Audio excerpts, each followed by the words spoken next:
Hello everyone, this is Killenberg. Today I'm doing a retrospective of S.T.A.R.S from Resident Evil. This was requested by my friend and fellow YouTuber, Jule Saynes. Shout out to him. Now S.T.A.R.S stands for Special Tactics and Rescue Service. Before someone corrects me, no, it is not Squad. That was a mistranslation.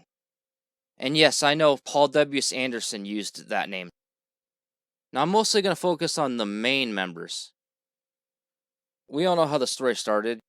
They were investigating the Arklay Mountains, and they were chased by a pack of Cerberuses, which led to them going to the mansion. Now in the first game, you have the option to play as either Chris Redfield or Jill Valentine. These two actually go on to create the BSAA. So despite what they went through, they still continued to fight bioterrorism. Jill ends up having to deal with Nemesis. Chris goes to Africa and, deals with Wesker once again. Now, Wesker, he was actually the captain, but he was also a spy for Umbrella.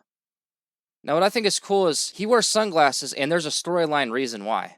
He actually has red eyes. But, we end up finding out he's a bad guy, and Chris actually kills him in 2009.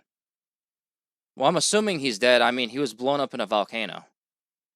Rebecca Chambers was the medic of the team. Some people may not be aware of this. She has a story before the events of the first Resident Evil. There was a prequel called Resident Evil 0. And she's actually one of the two main characters. The other one is Billy Cohen, who was wanted for a war crime he didn't commit. She ends up saying he died. If you actually have the Nintendo 64 version of Resident Evil 2, you can actually find a file where Rebecca says he was dead. Barry Burton might have seemed like a traitor, but he's actually not. Wesker actually blackmailed him. He told him that he would kill his family if he didn't help him. Now, what's interesting about Barry is he can die, but he's in Revelations 2. So, although he can die, his death is not canon. Now there's Brad. He was a pilot, and he actually left them before they were attacked by Cerberuses.